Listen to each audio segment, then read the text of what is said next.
Ada bannernya ya, kayak kita jual rumah. Ditulis dijual. Dijual. Benar nggak Pak King? Bangsa jin. Karena bangsa jin dipercaya sangat menyukai manusia, terutama kaum Hawa, bahkan ada yang sampai melakukan pemerkosaan. Biasanya, Shalom Bapak Ibu dan Saudara-saudara yang dikasihi Tuhan Yesus Kristus. Penyesatan memang ada, tetapi cilakalah mereka yang membuat penyesatan itu.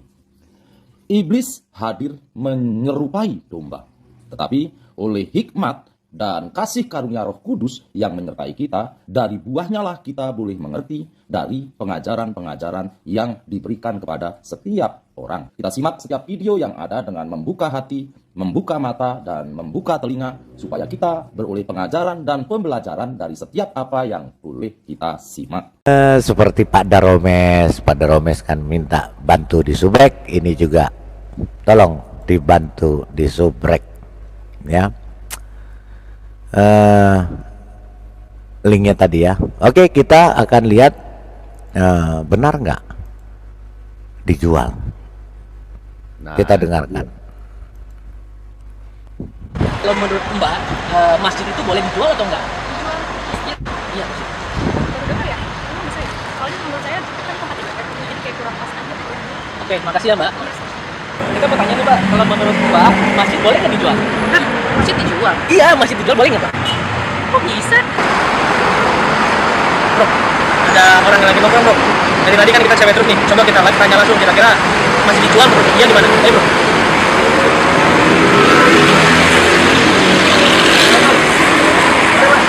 Kita waktunya sebentar. Ini kayak tanya-tanya dulu mas. Sambil dulu tanya bagaimana ya? Mas ini, menurut mas, kalau masjid dijual gimana mas? Masjid dijual? Aneh aja sih kedengarannya. Betul mas? Masjid dijual ya? Itu awalnya gimana itu bisa dijual? Itu kan aneh. Aneh aja.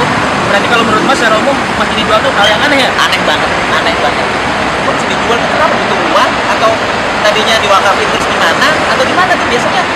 Ya baru denger ini aja sih masih dijual. Iya. Makasih ya mas. Mudah-mudahan nanti kita melakukan investigasi, kita dapat alasannya kenapa masih dijual. Oke. Makasih waktunya mas. Sama-sama. Mari, assalamualaikum.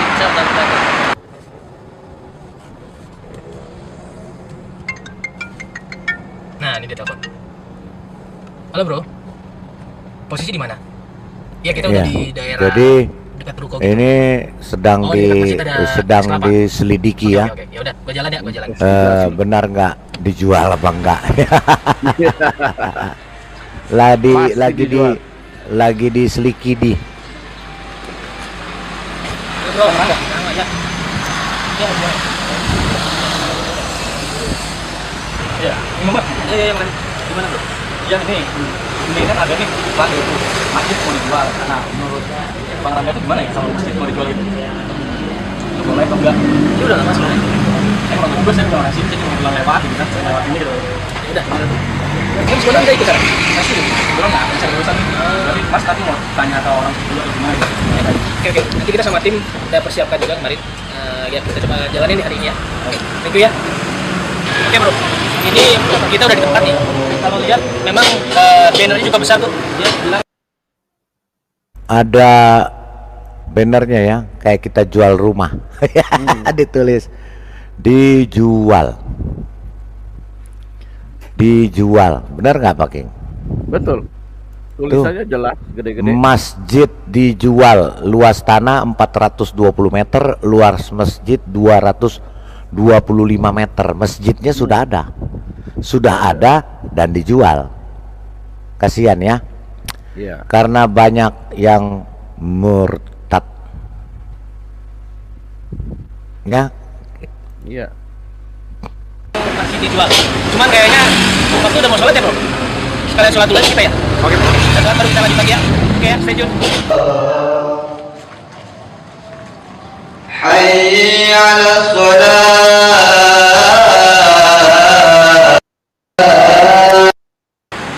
Kita lihat langsung. Oke bro, kita lihat langsung di kondisinya. Kalau kita lihat sebelah sana tuh bro, si temboknya udah mulai dihancur-hancurin. Yang sebelah sini juga tembok ini juga udah mulai di. Udah dihancurin bro, kayaknya jangan-jangan bener bro. Memang gedung. Oh iya. Jadi sudah dihancur-hancurin ya. Ya, jadi bukan mau mencari dana. Bukan. Ya, tapi memang dijual karena sudah kosong. Nggak ada isinya tuh. Nggak ada orang yang kosong. Maka dihancur-hancurin, dibuka karena mungkin mau dirobohkan.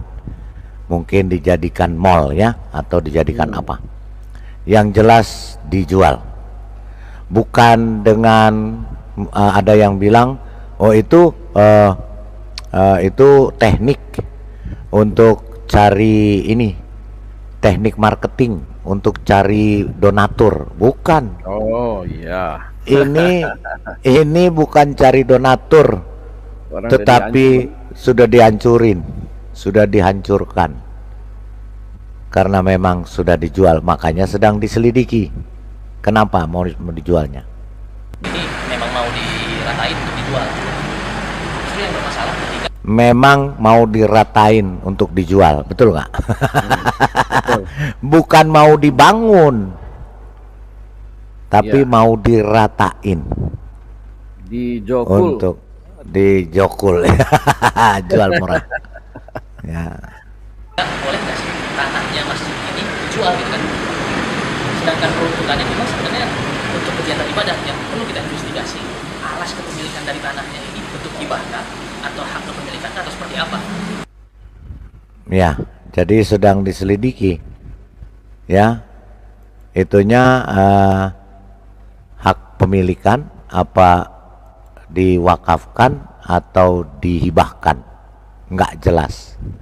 Iya. Ya, jadi dijual. Nah, kemudian yang satu ini juga karena kehabisan modal dijual. Bahkan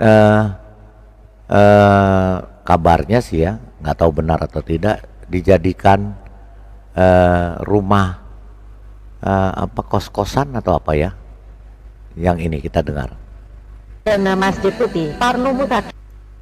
Sebuah bangunan masjid seluas 3.675 meter persegi dijual 1 juta rupiah per meter. Penyebabnya, panitia pembangunan kehabisan uang untuk menyelesaikan bangunan 3 lantai tersebut. Masjid Putih Darussolihin berdiri di Jalan Patimuran nomor 47, Kota Batu, Jawa Timur. Koordinator Penggali Dana Masjid Putih Parno Mutakin 52 mengatakan peletakan batu pertama dilakukan sejak Februari 2010 pada 2012. Proses pembangunan berhenti karena dana habis. Panitia pembangunan memasang baliho besar bertuliskan bahwa masjid itu dijual 1 juta rupiah per meter persegi. Saya pasang baliho itu 3 tahun yang lalu. Waktu itu ada hambatan untuk membangun. Kami kan bingung. Warga dan tokoh agama di Kota Batu menentang cara tersebut karena dinilai tidak pantas. Panitia dilaporkan ke kepolisian setempat, baliho pun diturunkan. Namun, setelah 14 hari, baliho itu kembali dipasang karena tidak ada penyelesaian biaya. Saya jelaskan ke Bapak Kapolres tujuan dari baliho itu, beliau setuju dan ikut beli, ujarnya. Parno menyampaikan, di awal pembangunan panitia percaya Allah Maha Kaya. Pembangunan masjid diyakini tidak akan menemui kendal, apalagi pemerintah setempat memberikan bantuan 100 juta rupiah. Ya, jadi dijual, bahkan dilaporkan ke polisi karena dijual. Dilokok. Ya, dilaporkan ke polisi karena dijual. Karena apa? Kehabisan biaya. Ya, itu dia. Ya, benar apa enggak? Dari talu, tapi jelas talu. dijual. Iya, Dari talu. iya, dari talu. Emang gue pikirin. Emang gue pikirin mau dijual kek, mau dihancurin kek, bukan urusan saya. Urusan kita. Karena MNC, siapa namanya pemiliknya? Oh, Eh, ini ya. Aduh lupa saya namanya. eh, Haritanu. Haritanu juga menghancurkan masjid karena dia beli untuk dibangun gedung. Wih, luar biasa dong. Iya. Ya karena tanahnya karena dia sudah beli, ya dihancurkan karena dijual, sudah Iyalah. diganti rugi, ya sudah diganti rugi. Kita Harus lihat ya, diroboh. iya harus dirobohkan dan dihancurkan.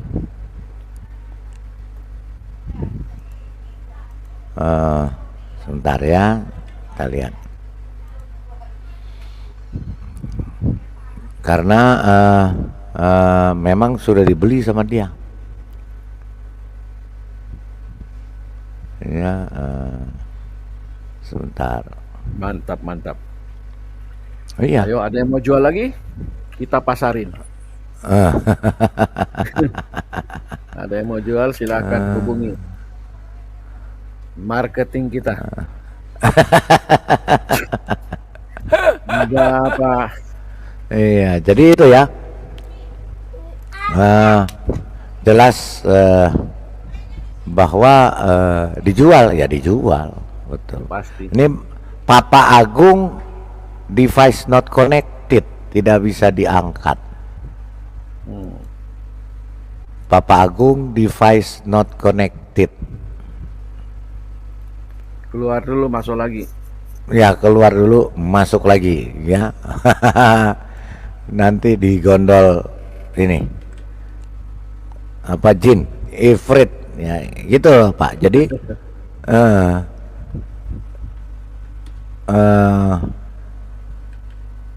sebentar ya, saya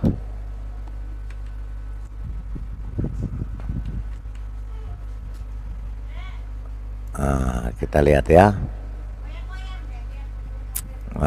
Kita lihat karena apa, memang dihancurkan sama dia karena sudah diganti rugi atau gimana ya. Nah ini ya, kita lihat sebentar.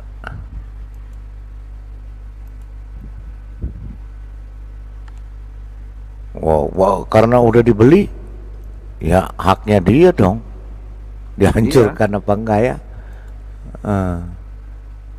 Sebentar dia. saya, iya udah dibeli, Udah dibayar. Iya. Jadi milik Apalagi dia. iya, sebentar saya ini di Jakarta loh, di tengah Jakarta ya,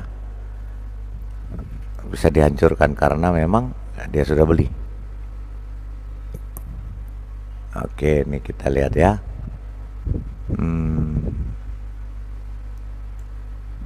Mana sih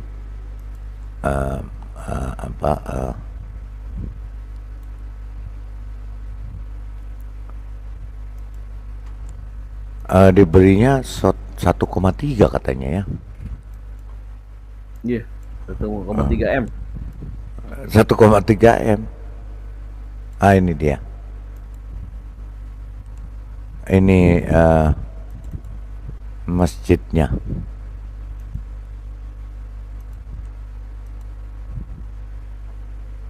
Wah, luar biasa. Iya. Ini tuh. Ya kan? Iya, betul. Ya, bongkar Masjid Al-Huriyah karena sudah dibeli. Ya, Badan Wakaf mengungkapkan pemerintah kota ternyata perusahaan milik pengusaha Haritanu Sudibyo itu tetap melakukan pembongkaran sehingga bangunan tempat beribadah warga muslim Kebon Siri itu kini sudah rata dengan tanah. Ini betul kan? Betul. Tuh kita harus bicara dengan bukti dong, Pak. Tuh, Iya. ya kan? Betul. Karena sudah dibeli, Harus dirobohin. harus dihancurkan. Karena sudah dibayar. Iya. Siapa suruh dijual? Kosong, nggak ada orangnya. Iya kan? Benar kan? Iya. Siapa suruh dijual? Di Kebon Siri. Masjid Al-Huriyah. Ya, Wih, tuh. mantap dong. Sudah Ada rata yang dengan mau lagi, tanah. kita tahu aja. Nah, kita lihat yang sudah rata dengan tanah. Ini sudah rata dengan tanah. Tuh. Nih sudah rata dengan tanah nih Pak. Wah, mantap. Itu tadi kan masih ada. Hmm. Nih udah rata dengan tanah tuh. Nih tuh. Gitu ya, udah rata ya. Udah rata tuh. Iya kan? Iya. Udah nggak ada. Karena mau dibikin gedung. Ya tuh. Warga siap gugat perusahaan Haritanu yang bongkar Masjid Al-Huriyah. Tadi masih ada bentuknya, kalau ini sudah rata dengan tanah. Republika. Mau gugat apa, orang dia bayar kok. Orang dia beli di Kebon Sirih di Jakarta. Waduh. Di Jakarta Pak. Ya. Makanya karena sudah kosong ya. Kosong, nggak ada orangnya. Nggak ada orang. Karena Ada sudah ateis. pada murtad. Udah pada ateis. Ya, udah pada murtad ya. Jadi gitu ya. Jadi ya seperti itu. Dan itu bukan bohong. Betul nggak? Iya. Itu faktanya ada. Ya, jadi sudah rata dengan tanah. Ya, oke ya. Dari tanah Rata kembali ke dengan tanah. Wah. Dari tanah kembali ke tanah. Ya. Kita lihat sekali lagi ya.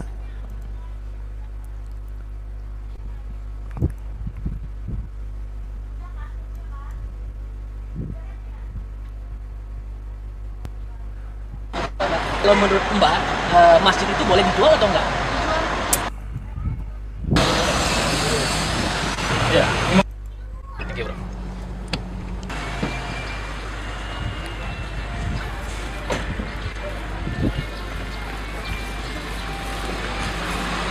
Bro, mana enggak? Ya. Ya, boleh. Ya, ini Mbak. Ya, yang lain. Gimana, Bro? Ya, ini kan ada nih, Bang, masjid mau dijual. Nah, menurut Bang Rangga itu gimana ya kalau masjid mau dijual itu? Itu boleh atau enggak? Ya udah lah, Mas. Kalau gue saya udah ngasih, jadi mau bilang lewat gitu kan, lewat ini gitu. Ya udah, Mas sebenarnya nggak ikut kan? Masih, sebenarnya nggak mencari urusan. Berarti Mas tadi mau tanya ke orang dulu atau gimana gitu? Oke, nanti kita sama tim kita persiapkan juga kemarin. Lihat kita coba jalanin hari ini ya. Oke, thank you ya. Oke bro, ini kita udah di tempat nih. Kalau lihat memang bannernya juga besar tuh. Dia bilang masih dijual. Cuman kayaknya waktu udah mau sholat ya bro. Sekalian sholat dulu aja kita ya. Oke. Kita sholat baru kita lanjut lagi ya. Oke ya, stay tune.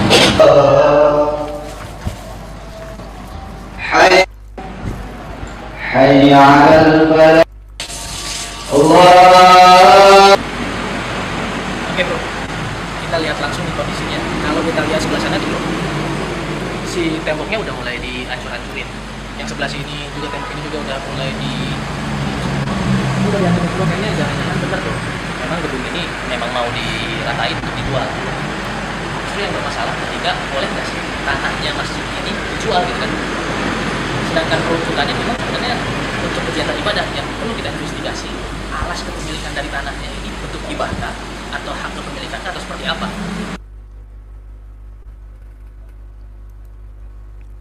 Iya begitu Pak King. Kayaknya itu hak kepemilikan ya Pak Lidara ya, bukan diwakafkan ya. Kayaknya kepemilikan sama yang punya, sama yang punya dijual. Ya, sudah selesai dia butuh duit dia jual. Ngejual. Nggak bisa apa-apa. Ya, yang pasti kan yang punya tanah bilang ya suka-suka gua dong. Tanah-tanah gua. Karena sudah dihancurkan. Iya kan? Iya, betul. Ya, itu.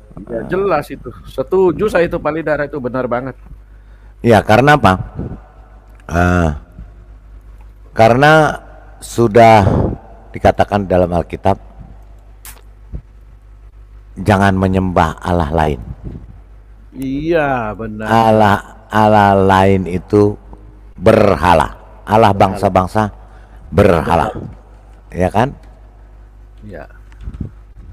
Nah, kita lihat ya.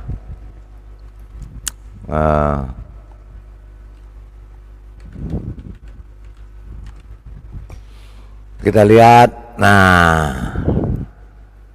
di sini 1 Tawarikh 16 ayat 26. Nah, kita lihat ya dalam Alkitab. 1 Tawarikh 16. Ya, 1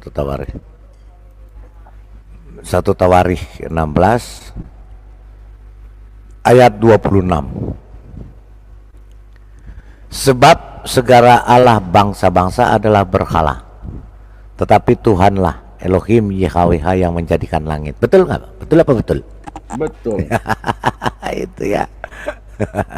Iya. Karena kalau Allah berhala itu hanya bisa berdongeng. Iya. Ya. Betul. Dia tidak punya maha kuasa. Tidak ada Ya. kemahakuasaannya. Tidak ada kemahakuasaannya. Ya. Nah, kemahakuasaannya ketika digugat, ya, ketika digugat marah, ya kan? Iya. Marah. Sunnah Nabi kan menggugat, Iya. betul nggak? Sunnah Nabi. Iya, sunnah Nabi menggugat itu, tapi ngamuk, iya kan? Jangan ngamuk lah, buktikan aja. Nah, Dalil lawan dalil. nah karena sunnah Nabi ini juga, makanya banyak yang murtad, ya, Iya. ya kan? Kita lihat salah satu sunnah Nabi ini yang di sunnah Nabi ya, kita lihat cuplikannya. Sunnah Nabi. Et chemisier Clean Max, 59,99 €. Dès jeudi, en exclusivité chez Lidl. Lidl, le vrai prix des bonnes choses.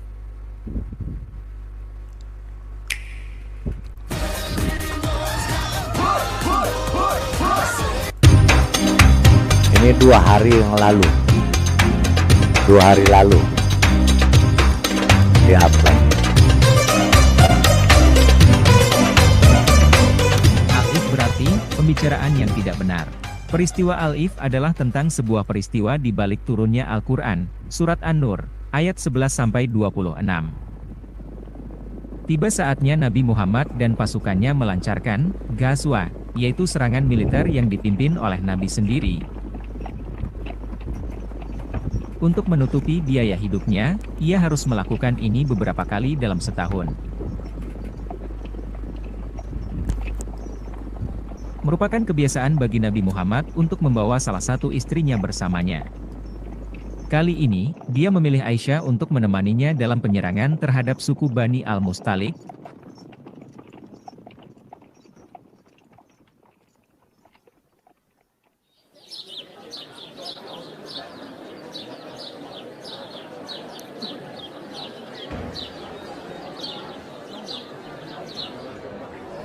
Serangan ini berhasil dengan mudah, karena umat Islam tiba-tiba menyerang orang-orang Bani Al-Mustalik ketika mereka memberi minum ternak mereka.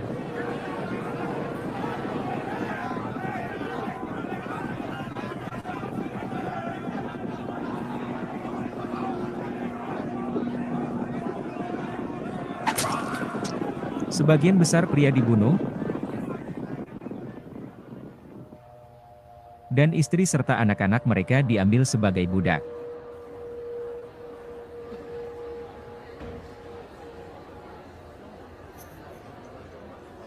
Di antara para tawanan itu adalah Juwairiyah, istri cantik kepala suku Bani Mustalik, bernama Musafi bin Safwan. Orang-orang Muslim membunuhnya dalam serangan itu. Sumber sejarah Islam menjelaskan bahwa Juwairiyah adalah salah satu wanita tercantik di Arab. Dia adalah seorang wanita yang terpandang, yang dibesarkan sebagai seorang putri.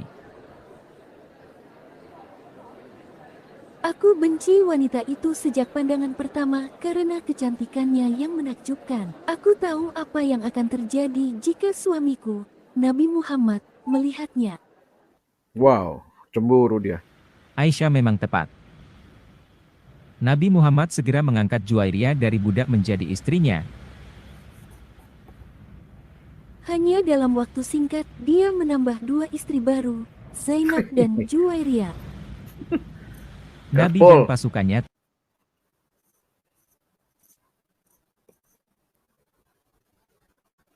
Gaspol dia Pak Lidara ya.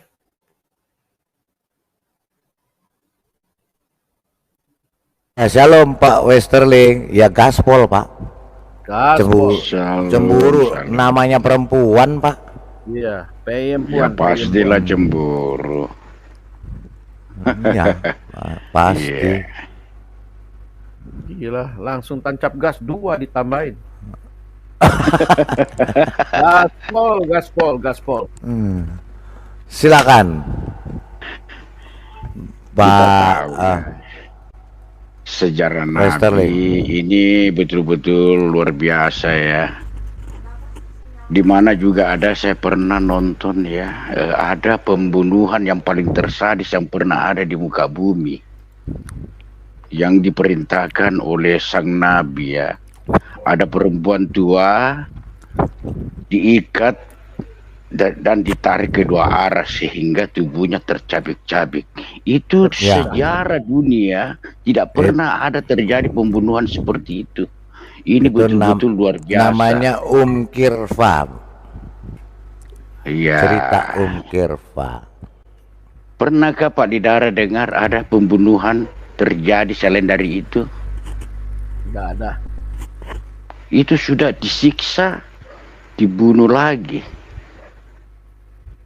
Gila. Justru pemerintah yang demokrasi, bagaimana caranya menjalankan hukuman mati itu secara tidak tersakiti. Ini dilakukan oleh sang Nabi. Dia cabik-cabik tubuhnya. Sadis. Ditarik, tubuhnya ditarik dari 2 arah dengan onta. Aduh, saya nggak bisa bayangkan gimana sadisnya. Aduh, nyeri. Lanjut Pak Lidara. Kalau saya Silakan, sih ini Pak Lidara. Lemarian ya.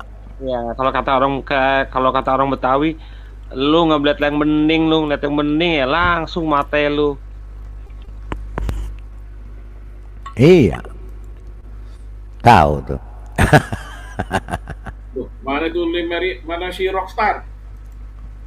Hah? Rockstarnya kemana? Kelempar dia, gantian aja sama Westerling dia. Kelempar-lempar. Silakan. Sinyalnya mungkin mereka. Pak Westerling, silakan. Iya, jadi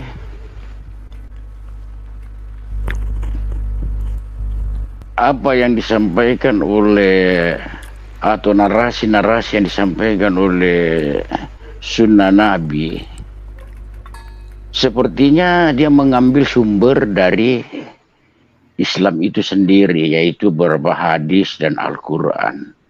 Jadi untuk membantah tidak ada jalan, untuk dibantah, sehingga bagaimana upaya agar tidak menyebar luas video-video yang dibuat oleh sunnah Nabi ya. Tetapi namanya internet itu sulit untuk di bumi hanguskan. Dan semua terungkap. Dan hal itu cukup membuat kepanasan para orang-orang yang selama ini mempertahankan atau menutupi sejarah yang sebenarnya. Tentunya orang-orang yang tentunya punya akal, punya pikiran, akan mempelajari juga narasi yang disampaikan oleh sunnah Nabi. Apa benar, apa fitnah. Kalau dia katakan fitnah, semua rujukan-rujukan yang disampaikan oleh sunnah Nabi, tentunya mereka akan melihat benar enggak di hadis ini ada tercatat. Nah, orang sekarang banyak belajar. Setelah mereka menelusuri kebenarannya, tidak tertutup kemungkinan mereka merasa tertipu. Pak Westerling. Merasa dibohongi, ya. Loh. Pak Westerling. Ya, ya. Pak, ya kita dengarkan aja ceritanya yang tentang Kirfa. Kita dengar, lihat, kita dengarkan. Jadi, lanjut. Jadi lebih enak ya. Ya, kita lebih dengarkan. nyaman. Oke. Menurut Ibn Ishaq, dalam bukunya Sirat Rasulullah Allah, Zaid ibn Haritha, mantan anak angkat Nabi Muhammad, menggerebek Wadi Al-Qurra di mana dia bertemu dengan Banu Fazarah. Mereka berperang dan beberapa muslim terbunuh, dan Zaid terluka tetapi dapat kembali ke Medina. Kirfa adalah ketua suku Arab Banu Fazarah. Nama aslinya adalah Fatimah binti Rabia. Dia sudah sangat usur, dan sangat dihormati masyarakatnya dan ketua-ketua suku lain. Dia memiliki 12 anak laki dan seorang anak perempuan yang cantik. Di bulan Januari 628 Muhammad memerintahkan anak angkatnya, yakni Zaid bin Haritha, untuk menyerang Banu Fazarah untuk membalas kekalahan mereka di pertarungan sebelumnya. Jangan biarkan wanita itu mengalahkanmu lagi. Ya, Rasulullah. Nabi Muhammad sangat menentang gagasan perempuan mengatur suatu suku seperti yang dia katakan dalam Sahih Al-Bukhari 7099 bahwa sebuah negara yang dipimpin oleh seorang perempuan tidak akan pernah berhasil. Zaid bin Haritha memimpin tentara muslim untuk menyerang Banu Fazarah di malam hari. Alasan asli Nabi Muhammad melakukan penyerangan terhadap masyarakat non-muslim guna mendapatkan harta mereka. Dia terus terang mengakui hal ini di Sahih Bukhari, volume 4, bab 88, halaman 104. Dikisahkan Ibn Umar bahwa Nabi berkata, rezekiku berada di bawah bayangan tombakku, dan siapa yang melawan perintah. Setelah membunuhi semua yang melawan, tentara muslim menangkap dan mengikat para tawanan, termasuk anak perempuan Kirfa. Zaid menyerahkan Kirfa kepada seorang tentara muslim bernama Qais bin Mohsin untuk dibunuh. Bunuh wanita tua tiada guna ini. Baik, Pak. Qais bin Mohsin mengikat kaki-kaki Kirfa pada 2 ekor unta, lalu memacu kedua unta itu ke arah yang berlawanan.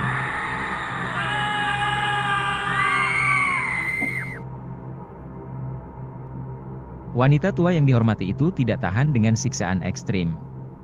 Kirfa mati kesakitan. Anggota tubuhnya putus, tercerai-berai.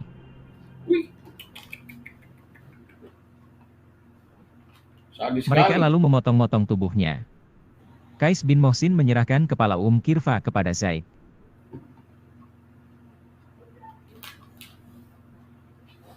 Wih, sadis sekali ya. Ajaran apa begitu ya? Idi. Ajaran iblis.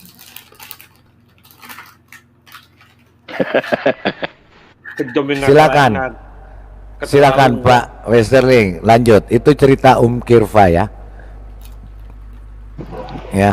Iya, jadi kita sebagai orang yang punya pikiran, punya hati nurani, tentu sangat menentang perbuatan seperti itu.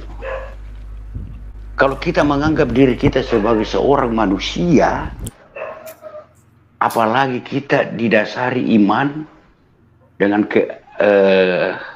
meyakini bahwa Tuhan itu ada, tentunya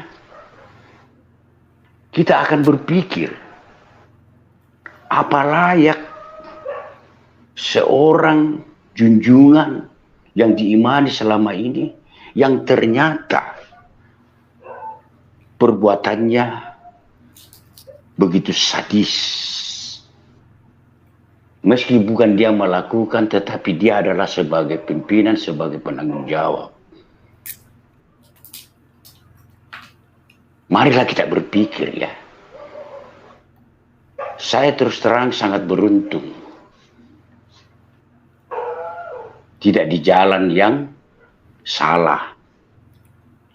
Tidak beriman yang salah. Karena di mana saya beriman kepada Tuhan yang benar, kepada Tuhan yang mengajarkan kasih sesama. Oleh karena itu, di mana perkembangan zaman, semua akan diungkap, semua akan terbuka dan tidak tertutup-tutupi lagi.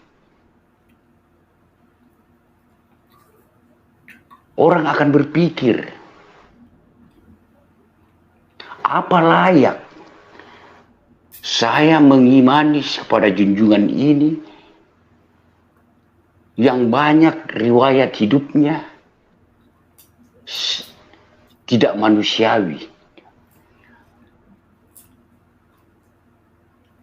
Apalagi memfitnah Tuhan yang Maha Kuasa, yang juga sebagai pewaris harta rampasan. Ini tentunya ini sangat luar biasa fitnahan. Dan dari narasi seperti itu, yang sebagaimana kita melihat dan mendengar dari video Sunnah Nabi, yang tentunya ada beberapa rujukan yang membuat penyampaian Sunnah Nabi itu faktual. Ya, berdasarkan hadis, berdasarkan Quran. Jadi bukan kita mau mengolok-olok ya, tetapi kita berbagi. Inikah ajaran dari Tuhan? Kekerasan, pembunuhan. Tuhan itu selalu merencanakan yang baik kepada setiap manusia. Tuhan merencanakan bahwa dia ingin bersama-sama lagi dengan karya ciptanya. Tuhan ingin hidup bersama-sama dengan manusia. Dia sempatkan, dia memberikan tempat, tentunya di mana tempat yang diberikan di Taman Eden. Yang kedua kali yaitu di surga. Itu rancangan Tuhan. Tuhan juga mengajarkan kepada, ini yang Tuhan yang saya berbicara masalah Tuhan yang benar ya. Tuhan mengajarkan kasih kesabaran. Jadi ajaran yang paling pokok yang disampaikan oleh Tuhan yang benar, yaitu bagaimana bisa memiliki hati yang panjang sabar. Seperti kalau dikatakan ya oleh lewat Tuhan Yesus berkata, kalau engkau ditampar pipi kiri, berilah pipi kanan. Kalau engkau ada yang menganiaya engkau, doakanlah dia. Di sini narasi yang disampaikan oleh pengajaran-pengajaran Tuhan yang benar merujuk kepada hal kebaikan, hal kebenaran. Yang pada intinya tidak boleh membalas, tidak boleh dendam. Apabila engkau teraniaya, sebaiknya engkau memiliki panjang sabar. Jadi kita ini orang yang mengenal Tuhan yang benar, hidupnya akan selalu di dalam kesabaran. Kenapa Tuhan menuntut dalam kesabaran? Karena Tuhan tahu, Tuhanlah yang punya otoritas untuk membalaskan. Jadi hati-hatilah kepada orang-orang yang sabar. Hati-hati Satu kata keluar dari hati nuraninya yang paling dalam, kalau dia mengatakan engkau mati, matilah kau. Itu pasti. Itu bisa dibuktikan. Dan itu nyata. Jadi, kita sebagai anak-anak Tuhan, janganlah kita memiliki rasa dendam. Jangan kita memelihara akar pahit. Artinya yang dimaksud dengan akar pahit itu ada dendam. Menyimpan kepedihan. Itu jangan kita miliki. Karena Tuhan Yesus sendiri sudah mengajarkan bahwa sumber sakit penyakit berasal dari pikiran dan hati. Nah, disitulah tekanan yang disampaikan oleh Tuhan Yesus. Jangan engkau sia-siakan pola pikirmu, janganlah engkau pikirkan dengan hatimu.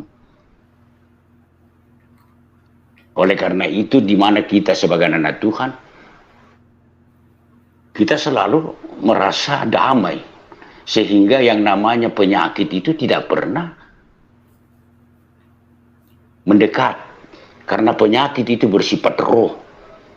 Roh-roh penyakit.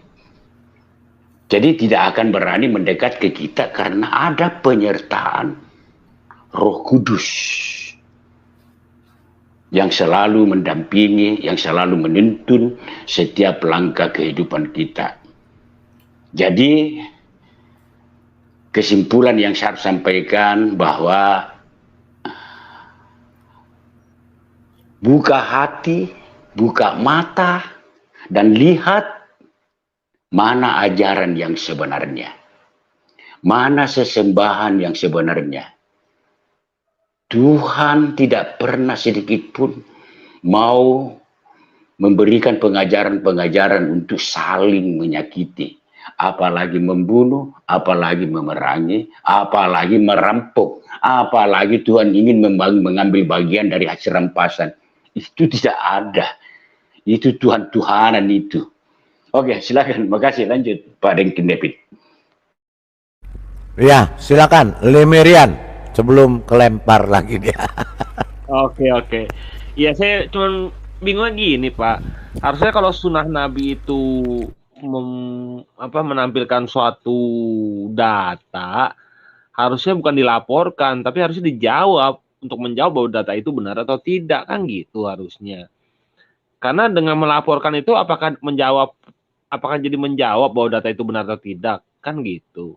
Harusnya mereka kalau memang tidak benar, mereka harusnya membuat sanggahan sehingga juga sekaligus selain menjawab bisa juga mengedukasi masyarakat atau umatnya.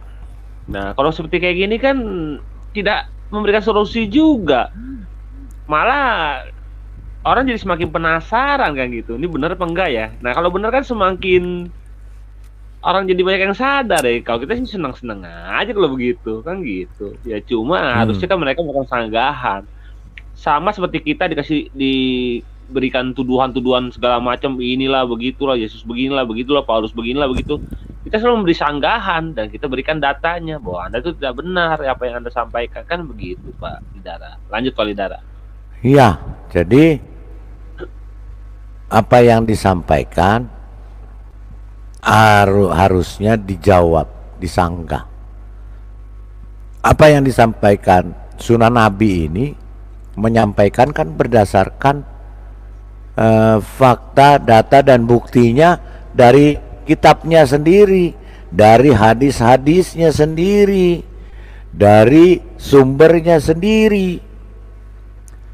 Harusnya dibantah dengan sumber-sumber yang ada.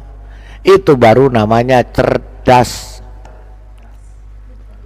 Kalau main lapor, main blokir, main teriak-teriak penistaan, itu namanya keledai. Nggak bisa membantah dengan data, tapi mainnya main lapor sana lapor sini. Betul. Itulah orang Dan juga tidak cengeng. mengedukasi Pak, akhirnya. Iya. Tidak mengedukasi sendiri akhirnya. Dan itu menandakan bahwa, kalau menurut saya, menandakan bahwa ajarannya memang tidak benar. Kan gitu. Contoh, kita ketika di fitnah katanya Yesus menikah, punya anak. Kita jawab kan? Kita punya hak jawab. Kita punya hak membantah dengan data. Kita sampaikan data. Nggak ada sejarahnya Yesus menikah punya anak. Nggak ada satupun sejarah yang mengatakan, kecuali sejarah odong-odong yang dibikin sendiri. Kan gitu. Betul apa betul? Betul Pak, betul setuju. Dan kita sanggah kan gitu. Iya. Dan kita buka sanggah. Dongeng ini, datanya data dongeng kan gitu. Iya. Apa? Kita buktiin data itu data omong kosong. Nah sekarang kalau mereka pintar, mestinya sanggah si Sunan Nabi bahwa itu bohong. Nih datanya yang benar begini. Itu baru cerdas. Bukan nangis lapor sana lapor sini. Kan gitu. Sampai yang Ibnu Kalam ngomonginnya, Ibnu Kalam aja Nggak tahu nih udah seri ke-6 belum nih. Sampai berseri-seri. Nah kita lihat dari Ibnu Kalam ya. Ya, mantap. Nah, kita lihat nih. Nah. Ya, selamat malam saudara-saudaraku sekalian. Selamat berjumpa kembali pada malam hari ini, di mana saya live lagi untuk menyampaikan apa yang dibahas oleh Sunan Nabi, yaitu terkait dengan masalah tuduhan terhadap Zainab, ya. Tuduhan terhadap Aisyah, ya. Jadi Nabi Muhammad merasa dirugikan dengan adanya tuduhan itu, padahal tuduhan itu berasal dari kalangan umat Islam sendiri. Ya saudara-saudara sekalian, saya ambil dulu saya punya catatan. Ambil catatan dulu aki-aki.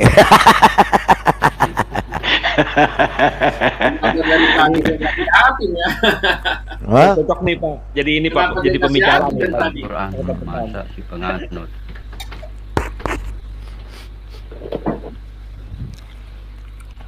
Pak, apakah Subhanahu wa Ta'ala itu dewa siwa?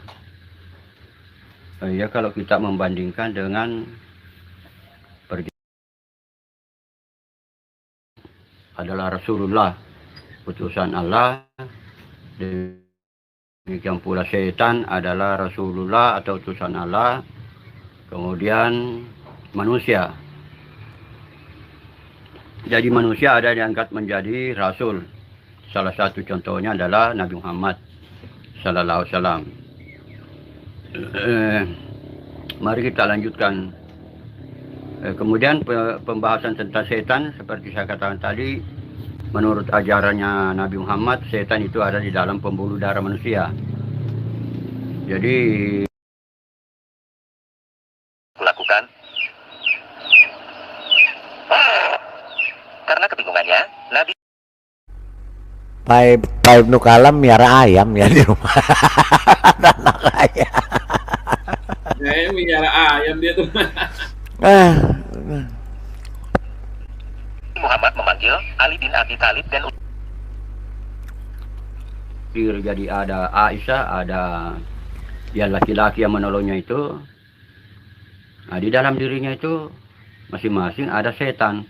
Menurut Nabi Muhammad sendiri, menurut Nabi Muhammad, setan mengalir di dalam diri manusia. Ya. Nabi Muhammad juga merasa curiga jika Aisyah berzina. Karena itu beliau tidak begitu sering mengunjungi Aisyah. Ini sangat mengganggu pikiranku. Istri kesayanganku dituduh berzina dengan begitu banyak saksi. Menurut hukum Islam, aku harus merajamnya sampai mati, tapi aku tidak sanggup kehilangan dia. Apa yang harus kulakukan? Karena kebingungannya. Pak Ibnu, ayamnya disembelih dulu tuh. Iya nih, itu ngelas aja ya. Ya Rasulullah. Ayamnya juga ikut live.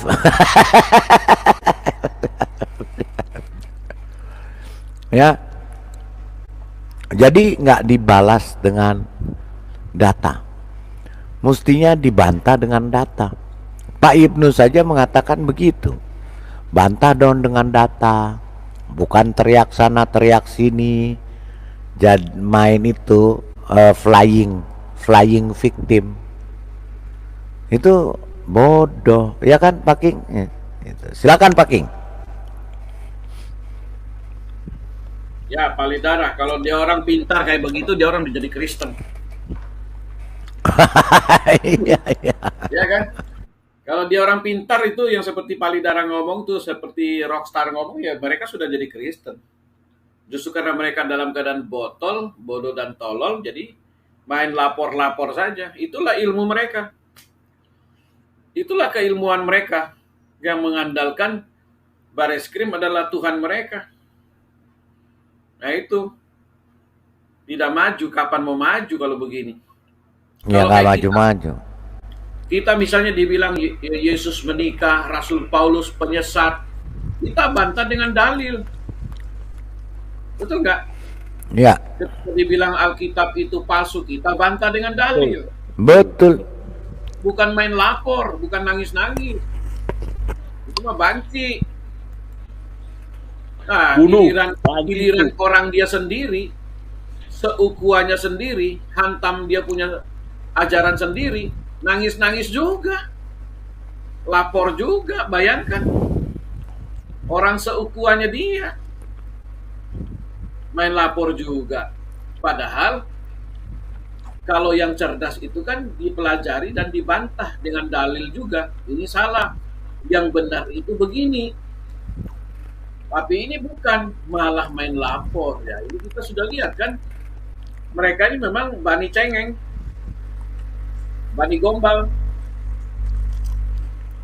Jadi ya kita tahulah. Ketika mereka bertanya, mereka tidak mengharapkan jawaban. Iya. Nah gini Pak King, saya tambahin sedikit Pak King. Kalau emang nggak siap untuk berdiskusi atau ngadu data, ya mbok udah nggak usah ngomongin ajaran orang kan gitu. Tapi mulutnya lemes. Akhirnya kalau kita bongkar balik, lapor kan lucu. Iya. Mulutnya lemes terus tiap kali bahasin ajaran orang mulu. Jadi ya wajar kita rujakin mulutnya. Iya. Coba lihat itu Ustadz Taslim itu yang sudah tua itu. Tiap hari bongkar-bongkar Alkitab. Padahal yang dia ngajar semua itu salah. Karena dia bukan seorang pengajar. Dia bukan seorang mantan Kristen. Dia bukan mantan pendeta. Tapi dia ngajar secara sembarangan. Nah ini kan ketika kita bongkar nanti nangis. Ya nangis. Itulah ajaran-ajaran palsu yang dibangga-banggain. Tapi ketika kita buka data, mereka sudah kebakaran jenggot. Udah panas, emosi, main emosi saja. Kalau udah emosi, main maki-maki, main lapor, dan lain sebagainya. Itu sudah memang takiannya mereka. Makanya orang Kristen tuh cerdas, spiritual. Karena kita main data, bukan main congor. Kalau orang main congor aja ya percuma. Semua juga bisa bertakia kan. Tapi yang penting itu kan edukasi. Kita mengajarkan orang yang benar. Kalau ada orang yang mencelah kita punya pengajaran, ya buktikan dengan dalil dong. Begitupun bantahan-bantahan juga dengan dalil. Seperti si bangkai hitam itu, keledai dungu itu, dan begundal-begundalnya itu. Ketika bilang Yesus menikah, ayatnya dia lompat. Dia tidak mau baca ayat 2-nya yang menyatakan bahwa Yesus pergi dengan murid-muridnya. Tapi dia lompat ke yang lain. Itu kan namanya dia berdalih dan dia memutar balik fakta kebenaran. Itulah mereka. Sebentar dia bilang Yesus tahlilan lah. Padahal Yesus sudah ada lebih dulu dari agama mereka. Yesus lebih dulu. Iya kan, turun ke dunia ini 700 tahun kemudian. Loh, Yesus tahlilan. Ngaco aja. Itu aja kita jawab, bukannya kita lapor. Aduh. Kita jawab dengan data. Bukan dengan congor, dengan data. Saya juga mau membantai ini, Peking. Saya mau membantai ini. Tadi kan ada diucapkan Pak Ibnu Kalam ya. Saya protes itu. Saya mau menyanggah bahwa di mana dia katakan tadi bahwa sang Nabi mengatakan bahwa dalam darah yang mengalir kepada manusia ada setan. Nah, itu berarti saya juga, saya ini manusia loh. Saya ini punya darah, berarti saya dianggap setan. Pak King juga dianggap setan, Pak Lidara juga dianggap setan. Aduh, saya ini mau keberatan, mau melapor juga ini saya. Tapi lapornya kemana ya? Lapornya ke Pak Lidara. Iya. Iya. Jadi dia salah menyebut. Kalau dia mengatakan bahwa pengikutku, wajar. Tapi jangan. Kita kan tidak mengikuti dia. Karena kita kan orang cerdas. Betul. Karena kita tahu mana yang benar dan mana yang salah. Betul, tapi saya keberatan kalau dikatakan bahwa di darah saya mengalir ada setan. Itu saya tidak terima itu. Itu fitnah itu. Iya. Oke, makasih. Ya, itu jelas pengajaran sesat. Kalau dibilang dalam darah kita ada setan, wah itu jelas sesat. Dalilnya di mana? Kan nggak ada dalilnya. Asal ngoceh doang. Ya begitulah pengajaran-pengajaran sesat kan mau menang sendiri kan. Kalau original kan istilahnya santai-santai aja kita.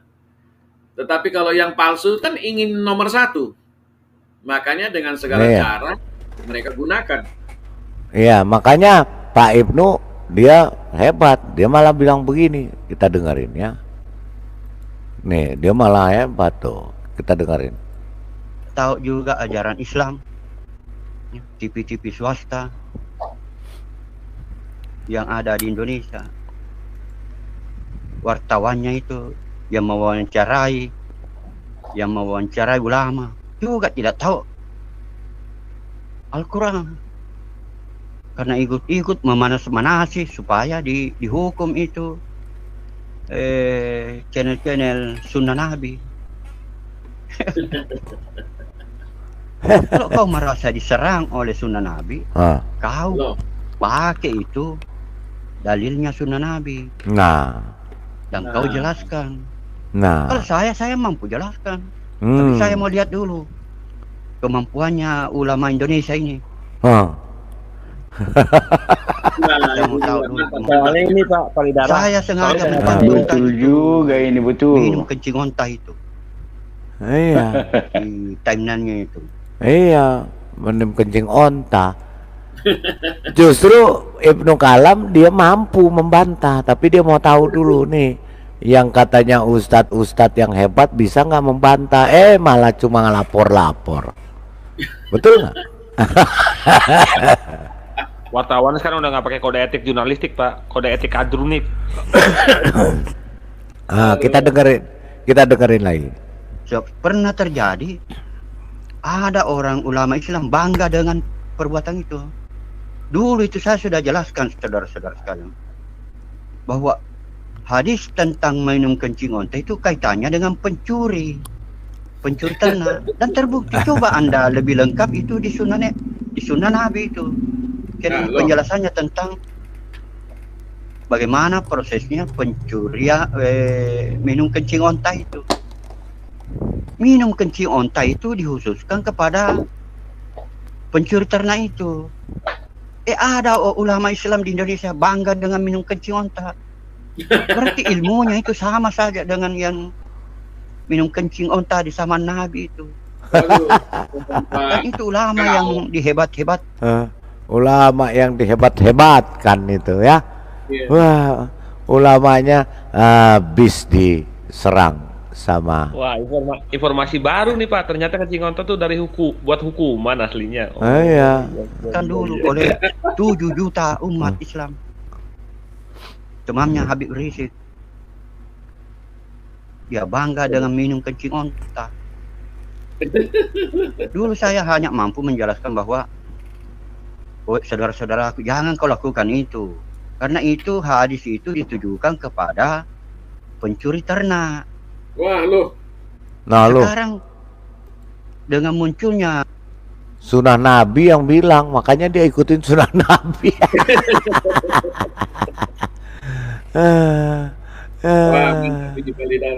Wah, wah.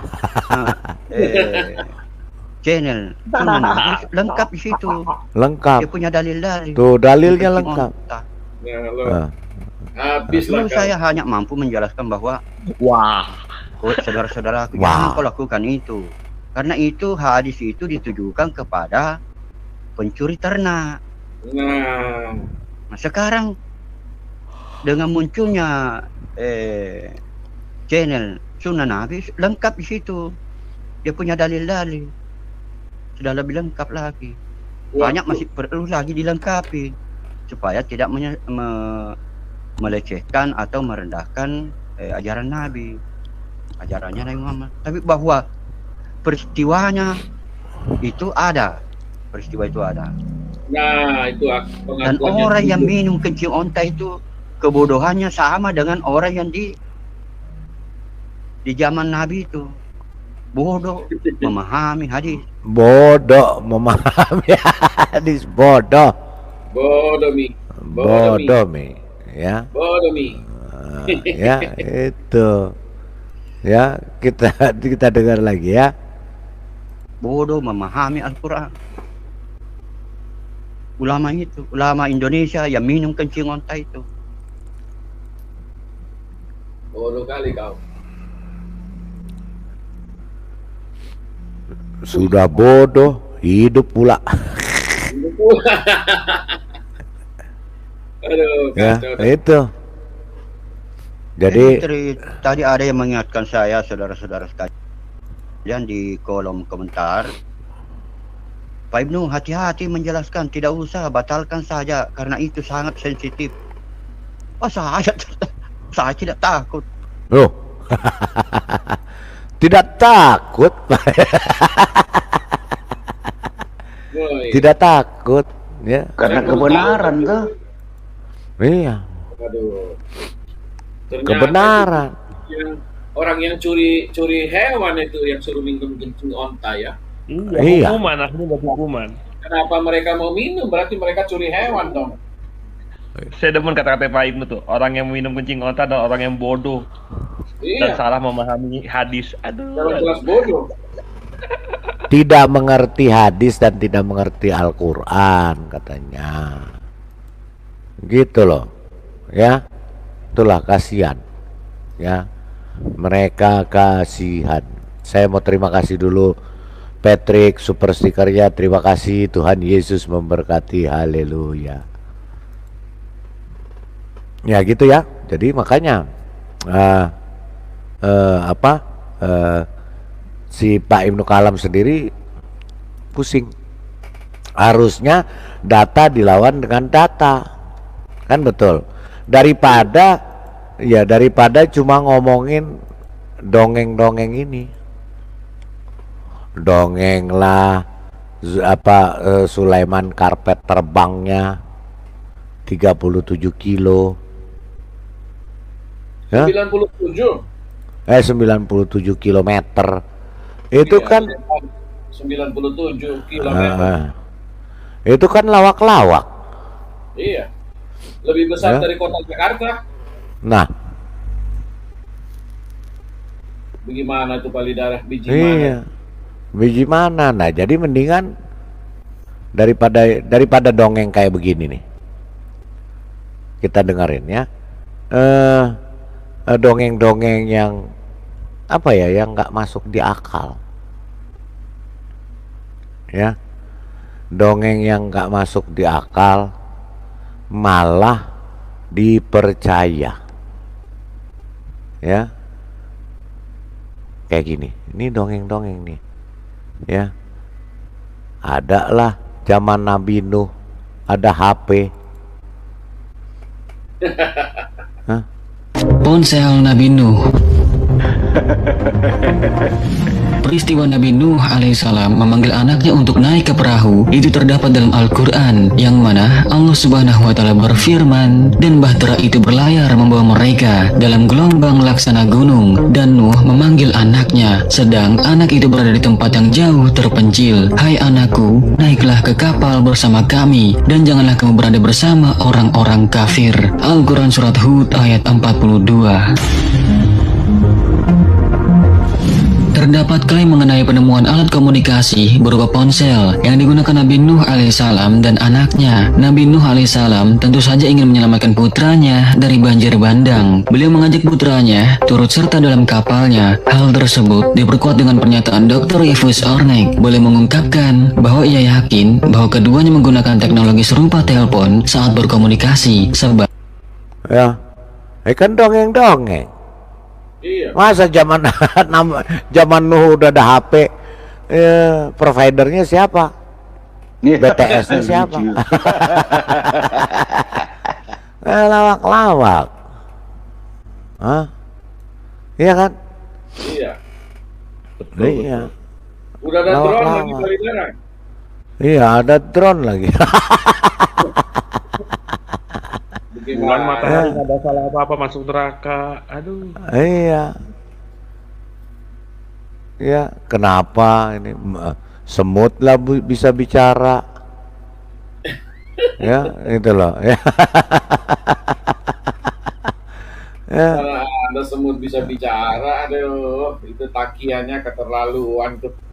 Iya. Aneh-aneh, ya. Gak ada itu lah. Di Taurat sendiri nggak pernah, Taurat Yahudi aja nggak ada. Ya boro-boro Pak, itu kan? Iya, Palidara, saya bingung mereka itu ya.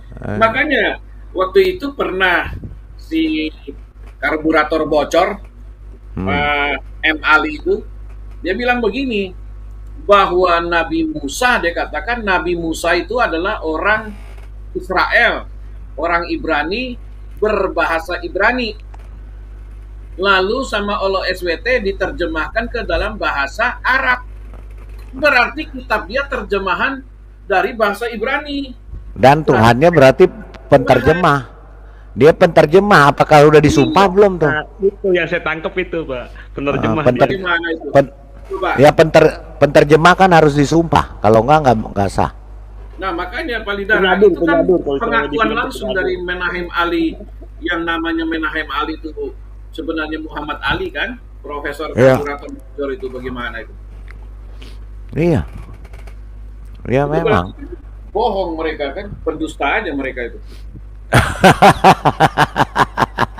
Tapi ada yang lebih parah. Tapi ada yang lebih parah Palidara. Kenapa? Ini Aristo dengan kain-kain nama. Kan dia bercerita, dia kan menyampaikan bahwa Muhammad ada di abad ke-7. Nah sementara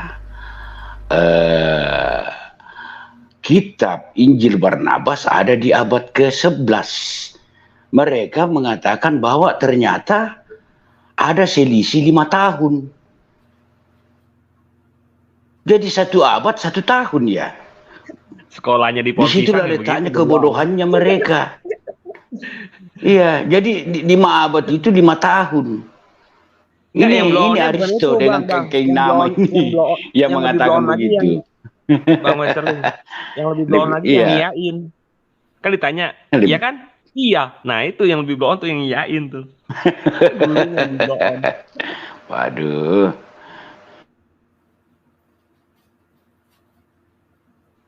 Terus dibenerin lagi. Iya ya. Berarti cuma 5 tahun ya. Aduh. Iya kan? Iya. Ya, jadi ya nih ada lagi dongeng-dongengnya ya.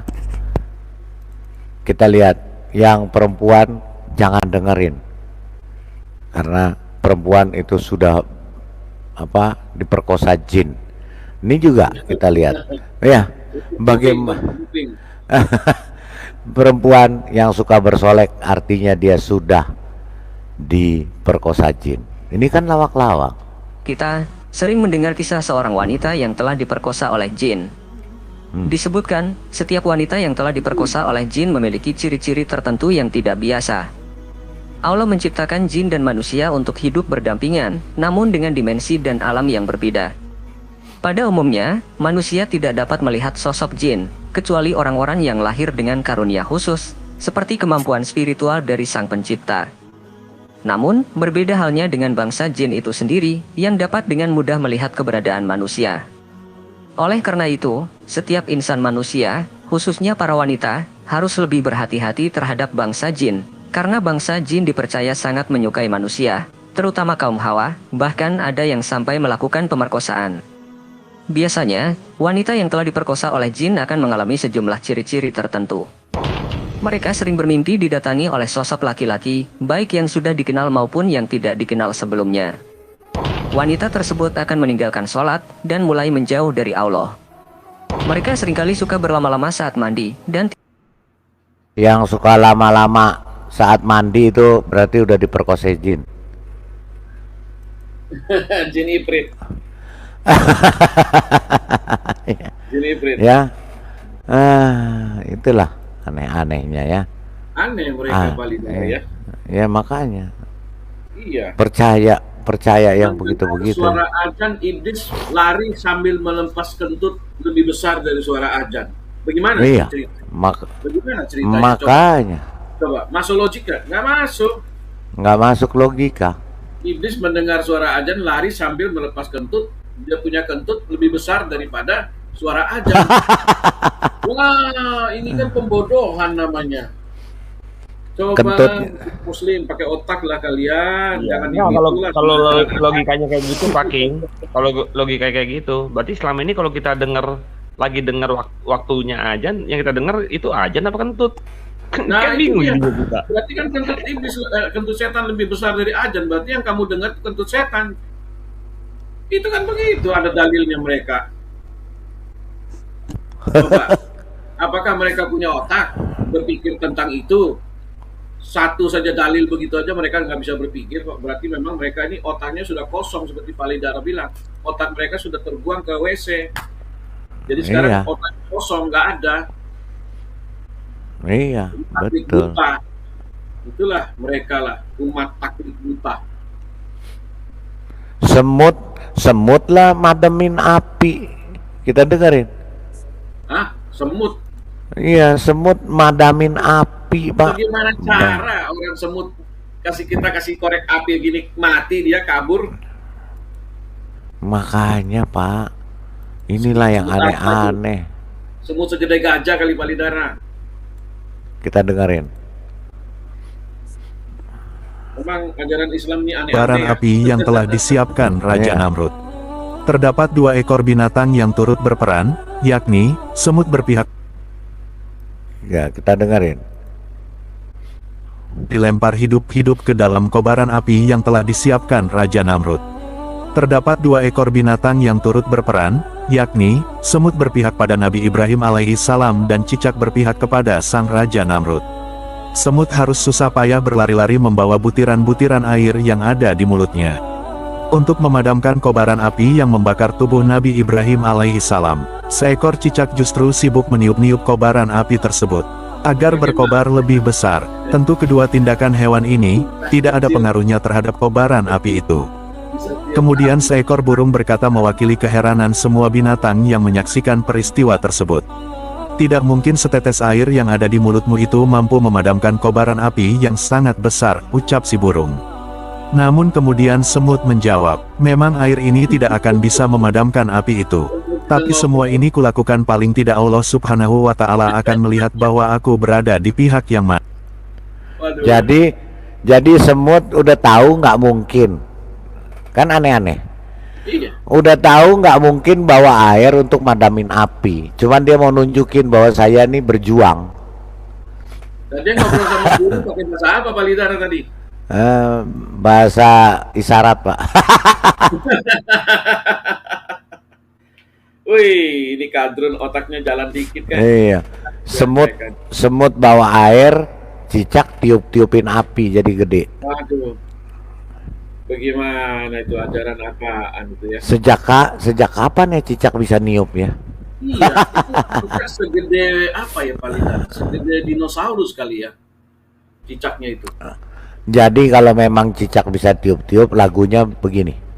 Cicak-cicak di dinding, diam-diam.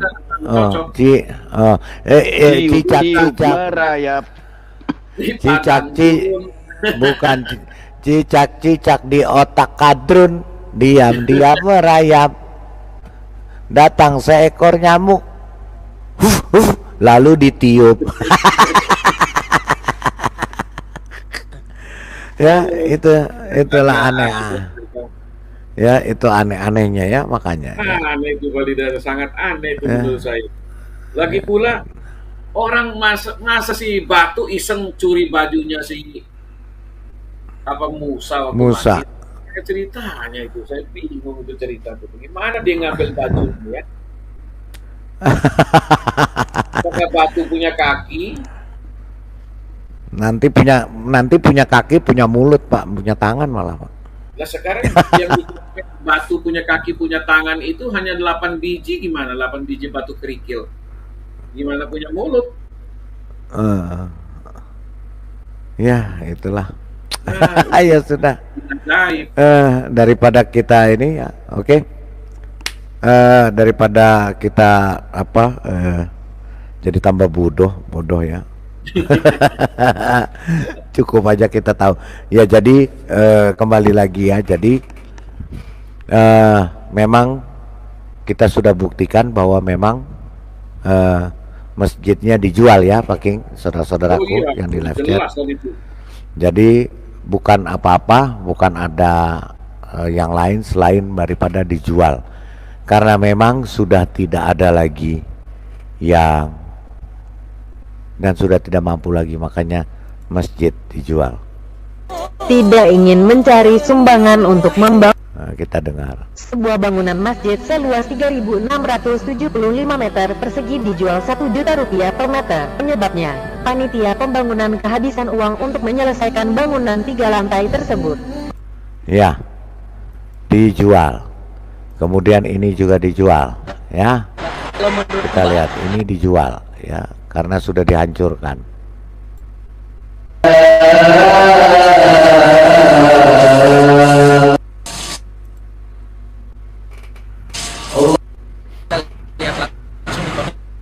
Kalau kita lihat sebelah sana dulu, si temboknya udah mulai dihancur-hancurin. Yang sebelah sini juga benar tuh. Memang gedung ini mau diratain untuk dijual. Ya, itu ya. Jadi topiknya sudah kita buktikan bahwa memang itu dijual. Baik, kita akhiri dulu ya, Pak King. Ya, siap. Live pada malam hari ini. Besok kita lanjutkan lagi dengan yang lebih menarik lagi. Terima kasih saudara-saudaraku di live chat yang sudah menyaksikan live ini dari awal hingga akhirnya, dan kiranya saya ucapkan terima kasih telah menonton video ini sampai habis. Dukung terus channel Hati yang Gembira dengan cara like, komen, dan subscribe. Tuhan Yesus Kristus memberkati kita semua. Amin.